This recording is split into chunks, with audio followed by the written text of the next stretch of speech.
I'm Craig Lawless. I'm Kevin Garcia King. And this is Sounds Like Infrastructure. Here's a question you've probably asked yourself. Is it possible to have a road where there's little to no congestion? A road where cars don't get stuck in traffic? Well, in 2008, Ferrovial and Cintra asked themselves that same question because they were about to build a new stretch of highway in Dallas that would aim to solve this problem. The most common solution to solve congestion problems is to add more lanes. But often when you add more lanes, they just fill up with cars too, and then you're back to square one. If this road was going to be a success, it needed to offer a genuine alternative to the general highway it was being built beside. Basically, it needed to be faster and free of congestion, because the general highway right beside it would remain free to use, and drivers would be paying to use this new road. So the Ferrovial and Cintra team sat down. They brainstormed, debated, looked at all the options, and then settled on one. And the one they settled on is an idea you've probably seen before. The airline industry has used it, hotels, rental cars. To be able to better manage congestion on the new asset, the team had to completely reimagine how and why we use roads. Their innovation? To dynamically price the road. In this episode, we're looking at where dynamic pricing came from and why it's cropping up in so many areas of the economy. We look at how one decision in the airline industry set the whole dynamic pricing ball in motion, what dynamic pricing on a highway actually looks like, and we stop off in the world of the Quakers, because one price for everything, the price tag, that idea is not as old as you might think it is. If you ever use your phone to order a taxi via a ride-sharing app, then you've probably seen a form of dynamic pricing in action. And the concept is relatively simple. When you log onto the app, you want a car to come pick you up, but there's only a limited number of cars out there. You see a price and you decide if you want to pay it or not. If you log onto the app, let's say 10 minutes later, the price may have gone up because more people want a car. It's the law of supply and demand in action again. For people who are used to just walking into a store, seeing a price, and then paying that price, this can seem a little weird. But actually, dynamic pricing is really nothing new.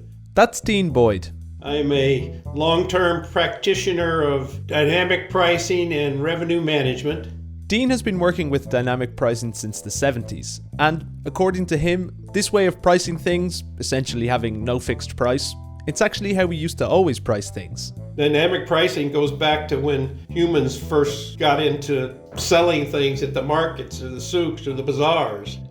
People then were doing dynamic pricing in their heads. They're balancing, well, what have I got? What does this customer look like? What is his or her ability to pay? Going through all of this stuff in their mind. And they say, well, you can have this, particular sack of tomatoes for X. And that goes back, again, as far as commerce.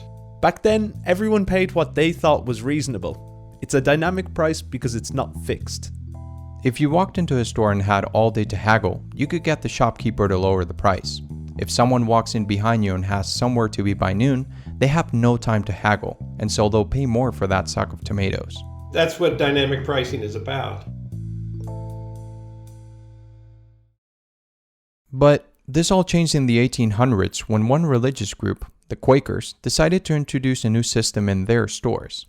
Instead of haggling with the shopkeeper, the system in place established that it would simply be one item, one price for everyone. The Quaker pricing system came from a moral standpoint, but around the same time, businesses were getting bigger and training in new staff was becoming more expensive.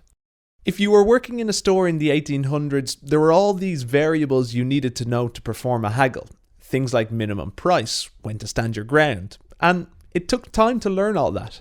So, in the 1870s, a group of entrepreneurs decided to take the Quaker idea and add one little improvement, a small piece of paper that would state the price. Yeah, the price tag.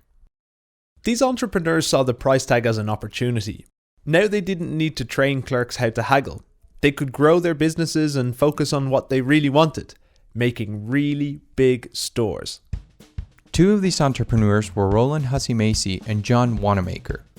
Macy himself was a Quaker and went on to create, Macy's. Wanamaker wasn't, but he was setting up his store in Philadelphia, a Quaker heartland. So like Macy, he stuck price tags on everything in his store too. Other store owners saw the price tag system and thought, hey, we could do this too. And so the idea began to take hold across the US. The price tag was good for business, and it stayed that way for almost 100 years. That was until the US government made a decision to deregulate the airline industry. And it was this decision that would begin the journey towards the dynamic pricing we see today. Dean Boyd was there. In the United States in the late 70s, 1978, I think, Congress passed a fundamental new law that affecting the airlines, where they went from basically a utility, where they could charge prices on basically a cost-plus basis, to a competitive basis. Up until that point, the US government had been setting all prices for airlines. Cost plus meant that the price the government set guaranteed the airlines would turn a profit. After deregulation, airlines were thrown into this new world of competitive pricing. And so suddenly, the rules of the game had to change if the airlines were to survive. And so, while the airlines were scrambling to figure out these new rules, United Airlines invited Dean's firm to take part in a competition to see who could come up with the new pricing system. And they won. What was it like when you arrived there on day one? Well, it was probably initially, Craig, wasn't that well organized because it was all new. It was a totally new game. Remember, before the government deregulated the industry, it didn't matter which airline you booked with or whether you booked a day or a month in advance. The price was always the same.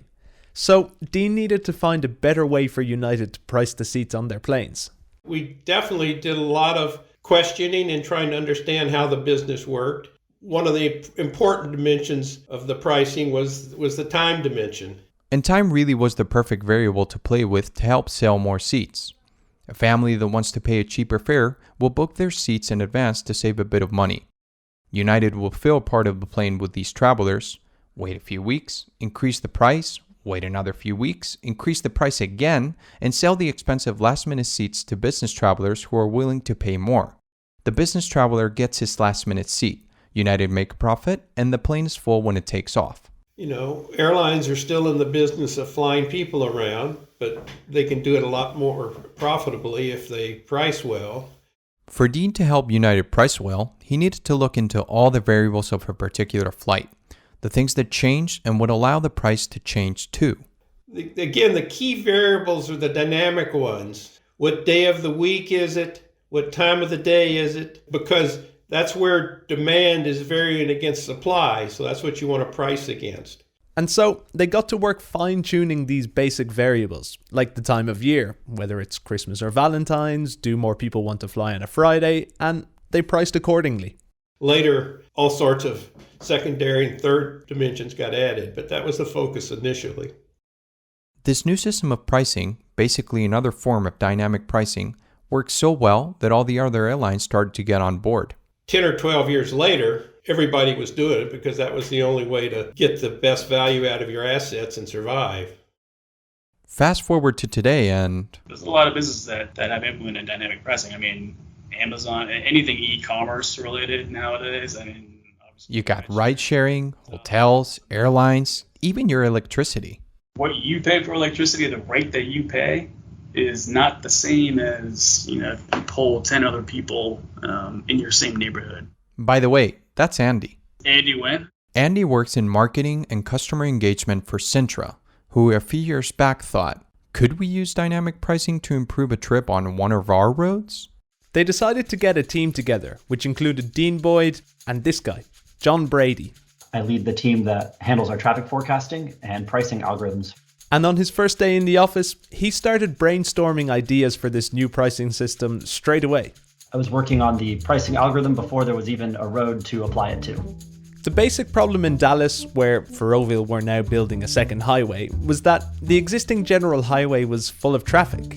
And the team didn't want to just add 4 more lanes to the general road because extra capacity often just turns from 4 lanes of traffic into 8.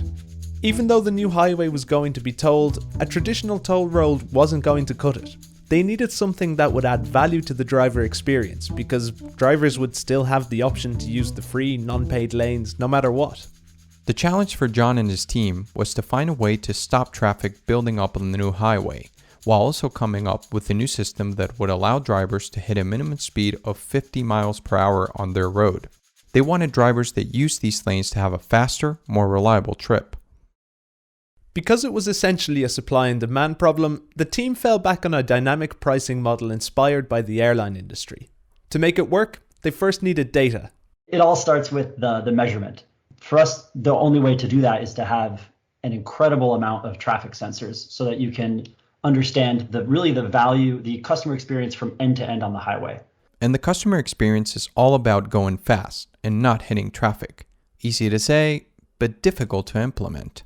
If you're qualitatively promised that you'll be able to go fast on this lane and get to where you're going quickly, if you have to tap the brakes for a little bit in the middle, that's disappointing, right? Even if on average that trip is okay.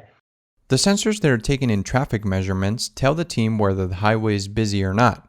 If someone slows down between two sensors, the Cintra team have an idea that the road is getting busy because the driver had to use their brakes. Drivers who are tapping the brakes that then starts to create congestion that can last for minutes or hours. And remember, this highway can't have congestion because its main value proposition is to move you quicker than the general road beside it. So if things are slowing down, the price of using the road goes up. This in turn means less cars joining the managed lanes and the highway remaining at a minimum speed of 50 miles per hour. And so dynamic pricing, it is there to keep the product viable, to keep it valuable. Otherwise, it becomes no better than the alternative and the value proposition collapses on itself. And yes, that does mean that the price goes up from time to time. We've experienced in Dallas the reaction when this first started to happen. It took a few years for drivers to normalize and understand the value of the managed lanes. The value is there if the road isn't congested. That means that sometimes the price just can't be low, because if it is low, the experience actually won't be there. That's the irony of it, right? If the price were lower, the value wouldn't be there and we would all be sitting in traffic together. Sometimes you can sit in traffic, but sometimes you just can't. And that's what the managed lanes are there for the times you just can't sit in traffic, like going to the airport. You do ask customers generally, do you want to use the managed lanes? And they might say yes or no to some degree. But you give them a really concrete hypothetical like the airport trip. And obviously that affinity rises, right? Because there's a demand for that reliability and you really just don't want the stress on that day. I think most importantly from the customer experience, That's Andy again. you realize that it's a choice. This is a decision. So you either choose to hop on the express toll lanes, or you can choose to remain on the general highway lanes, which would be non-paid. By dynamically pricing their road, Cintra and Ferrovial have come up with a creative way to relieve congestion. And that means that people who need to move quickly, like a family going to the airport, can. And the team running the managed lanes are now looking into ways that they can improve traffic flow across the city.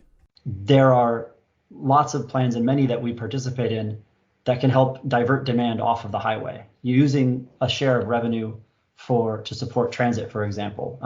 For us, any transit or micro-transit vehicle in Dallas-Fort Worth can use the express lanes for free. HOVs can receive a discount, for example.